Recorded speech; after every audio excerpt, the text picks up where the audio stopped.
e një ekspertit, por edhe një qytetari thjesht, e shikon që ai nuk është arratisur, për ata e kanë liruar.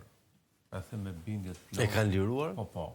Sepse nuk mund të justifikohet kur një person, na që kemi parë në medje, i akuzuar, kur thot i akuzuar se kemi prezumimin e pafajësisë, nuk do të thotë që i ka kryer ato vepra, por nga media jemi informuar që është akuzuar person me rrezikshmëri të lartë. Po, shumë raste.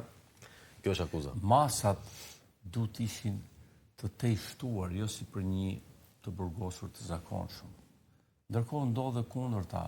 Për një të burgosur të thjesht mund ta marrin me pranga, policin në rrugë për një fjalë dhe pranga t'i vë mrapa, ndërkohë ai ishte sa pashun i palidhur fare. Po.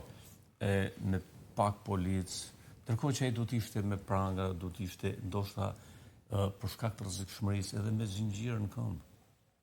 Prandaj them që e kanë liruar, por çfarë ndodh në sistemin e burgjeve?